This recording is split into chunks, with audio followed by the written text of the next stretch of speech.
খুব কম বাঙালি আছেন যারা পায়েস বা পরমান্ন ভালোবাসেন না। পুজোয়, অনুষ্ঠানে, জন্মদিনে বা নানান কারণে অকারণে পায়েস আমরা বানিয়েই থাকি। আর যারা হেসেল সামলান তারা তো প্রায় প্রত্যেকেই পায়েস বানাতে জানেন।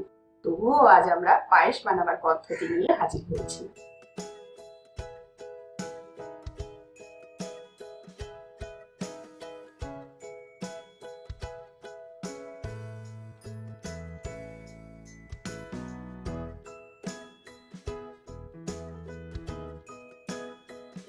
হাফ চামচ গাওয়া ঘি দিলাম।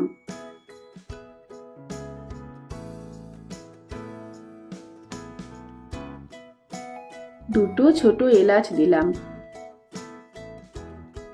100 গ্রাম গোবিন্দভোগ চাল আমি 15 মিনিট আগে ভিজিয়ে রেখেছিলাম। এখন সেই চালটা দিয়ে দিচ্ছি।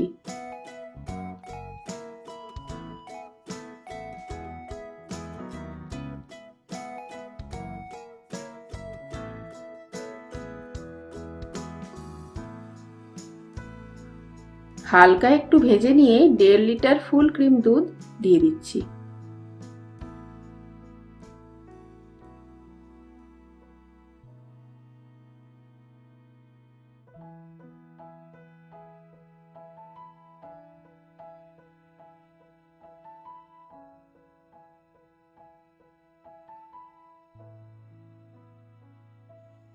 দুধটা নাড়তে হবে।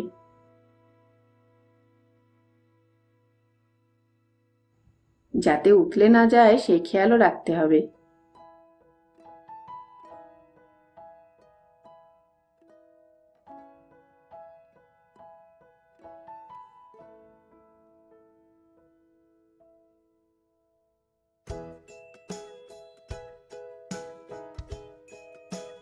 চালটা নরম হয়ে গেছে।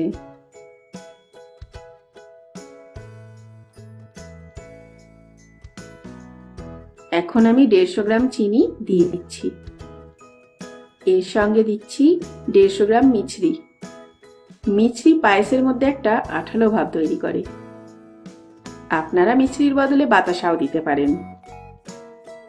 মিষ্টির পরিমাণটা আপনাদের ইচ্ছে মতন বদলাতে পারেন।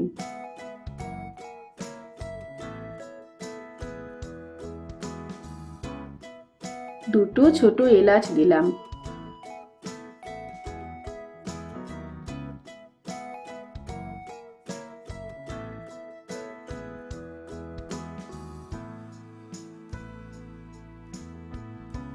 দিয়ে দিচ্ছি কিছু কিশমিশ ও কাজু।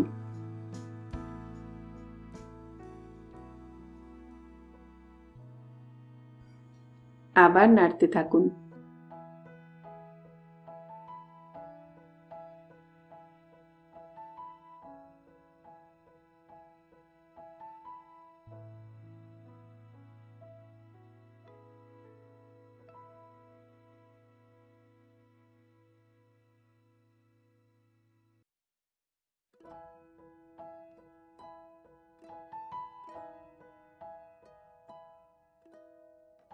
এরকম আঠালো হয়ে এলে জানবেন আপনার পায়েস হয়ে গেছে।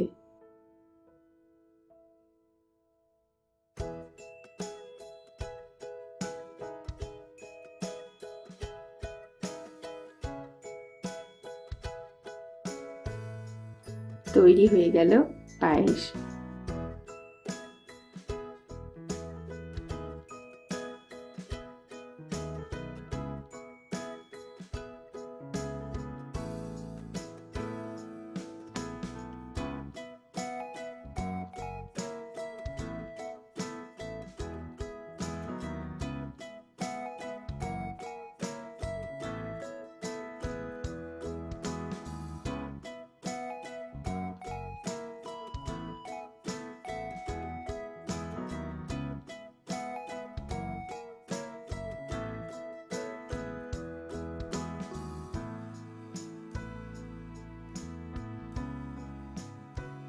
ঠান্ডা করে পরিবেশন করুন।